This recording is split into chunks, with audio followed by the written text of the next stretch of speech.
자, 36번부터 이어서 보겠습니다. 제2과목 36번 문제부터 볼게요. 이거는 바로 답을 찾을 수가 있죠. 고급 필터 작업을 해보셨다면 바로 답을 찾을 수가 있는 문제죠. 다음 중 근무기간이 15년 이상이면서 나이가 50세 이상인 직원의 데이터를 조회하기 위한 조건은 알맞은 건 뭘까요? 1번처럼 해야 되는 거죠.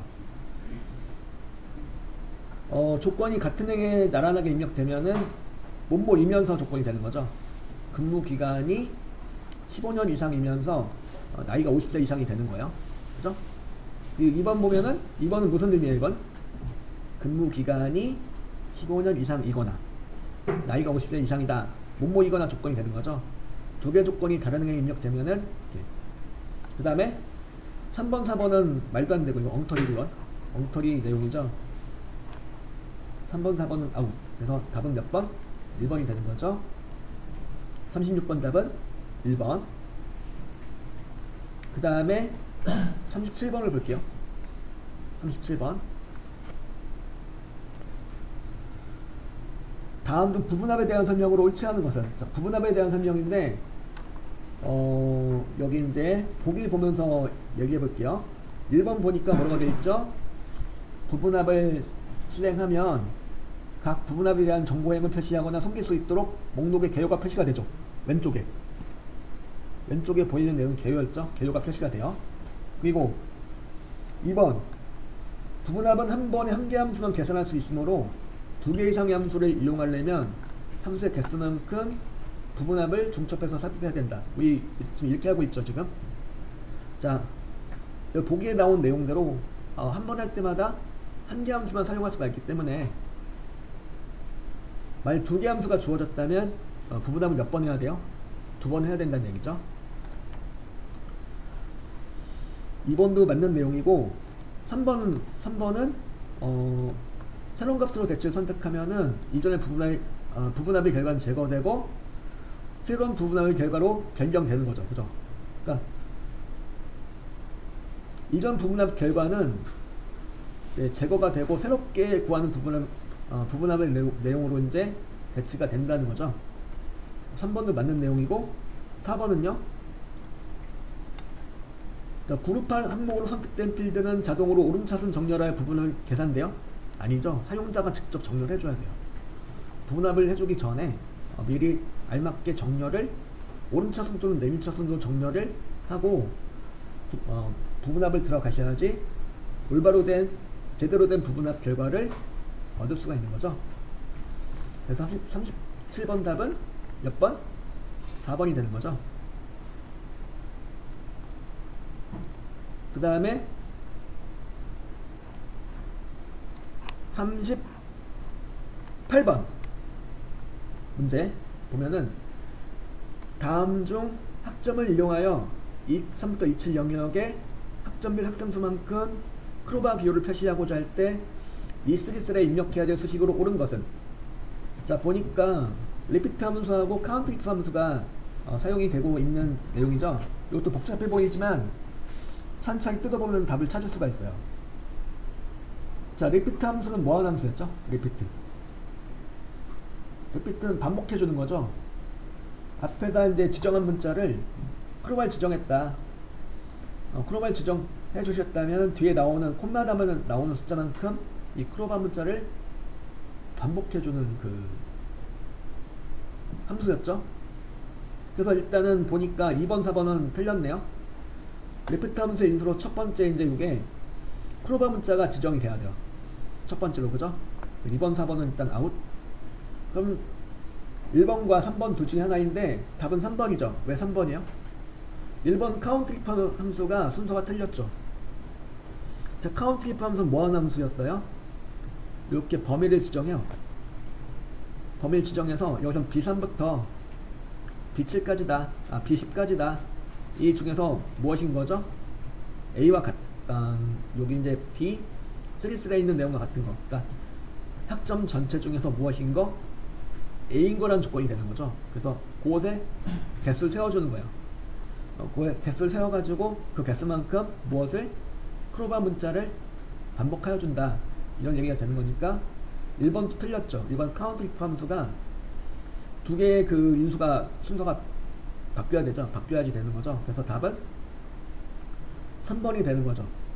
카운트 if 함수 이용해서 요 네, 이거 중에서 이것인 것 A의 그 A인 것의 개수 세워가지고 A의 개수만큼 무엇을 크로바 문자를 반복한다라는 뜻이 되는 거니까 올바로 식을 만들어준 거는 3번이 되는 거예요. 38번 답은 3번이 되는 거죠. 그 다음에 39번 문제. 다음 중 엑셀에서 사용하는 바로 가기 키와 같은 키로 매크로의 바로 가기 키를 지정했을 경우 해당 바로 가기 키를 눌렀을 때 실행되는 것은, 자 일단 엑셀에서 사용한 바로 가기 키를 갖다가 매크로의 그 바로 가기 키로 설정할 수 있어요. 예를 들어 컨트롤 C다. 컨트롤 C는 뭐야?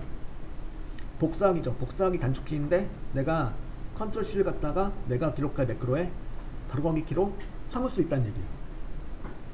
심지어 그게 우선시가 돼요. 내가 기록한 매크로의 바로 가기 키가. 그러니까 내가 매크로 기록하면서 여기 매크로 기록하면서 바로 가기 키를 갖다가 컨트롤 C로 했다. 그럼 뭐가 되는 거예요? 이제 이 문서에서는 컨트롤 C가 더 이상 복사하기가 아니고 뭐가 되는 거예요? 복사하기 바로 가기 키가 아니고 내가 기록한 매크로에 바로 가기 키가 되는 거예요.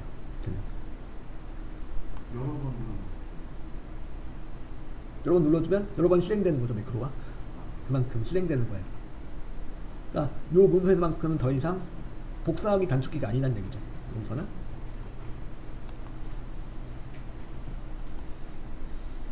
그러니까 1번은 충돌함으로 오류 메시지가 표시가 된다. 아니죠.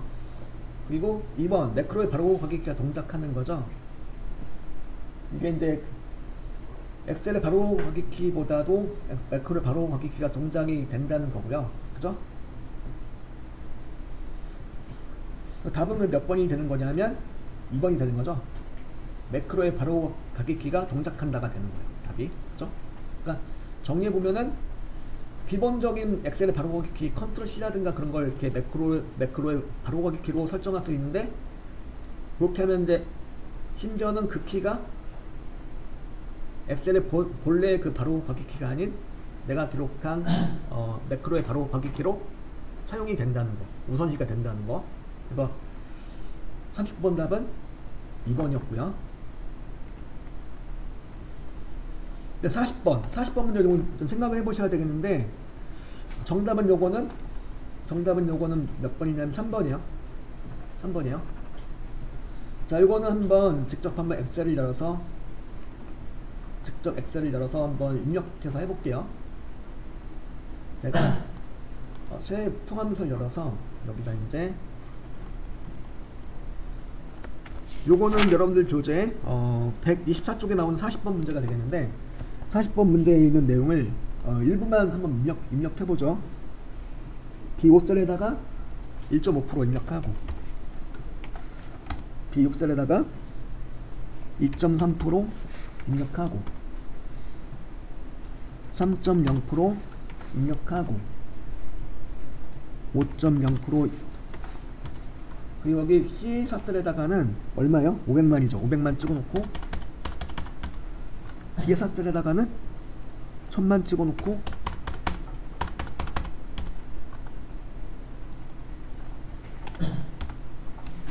그 다음에 3000만 찍어놓고,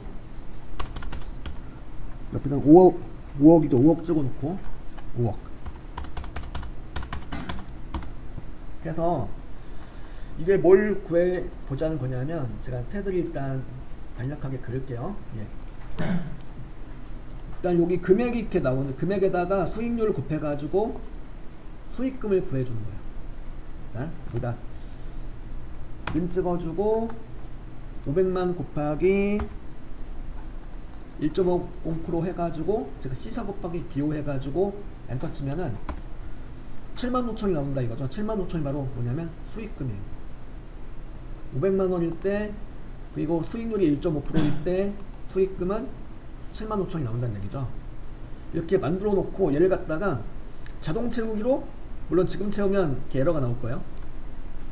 채우기 해서 각 금액하고 수익률이 곱하기가 돼가지고 자동으로 나오게, 수익금이 나오게 해보자는 건데, 보셨듯이 지금은 엄청난 숫자가 나왔죠. 그죠? 왜 그럴까요? 왜 그런 것 같아요 이게? 왜 그러냐면 수식에 수식하시 눌러서 한번 볼게요. 자, 여기에 시사, 여기는 제대로 들어갔는데 여기는 지금 뭐가 돼야 돼요? 500만 곱하기 2.3%가 곱하기가 돼야 되는데 어떻게 되었죠? 시오셀에 있는 내용이 곱하기가 되었죠. 시사셀이 500만 곱하기 이게 돼야 되는 건데 그냥 채우기 하니까 주소가 바뀌었네요. 그죠? 여기도 마찬가지로 여기도 보니까 여기 1000만 곱하기 0.015, 즉 1.5%가 곱하기가 돼야 되는데 디사셀이 곱하기가 되었네요. 그죠? 디사셀 이게 곱하기가 되었어요. CO셀이 곱하기가 되었어요. CO셀 이게 곱하기가 돼야 되는데 이게 곱하기가 되었다. 즉 상대 참조를 해놓고 그냥 채우기 하니까 식은 복사가 되었는데 값이 엄청난 숫자가 나오고 말았죠. 자, 그럼 여기서 어떻게 처리해 주셔야 되는 거냐면, 다시 이제 지금 제가 500만에다가 수익률 1.5% 해가지고 수익금 75,000을 구한 다음에 자동 채우기들을 갖다가 행방량도 채워주고 열방량도 채워줬어요. 이렇게. 그죠? 이렇게 채워줬어.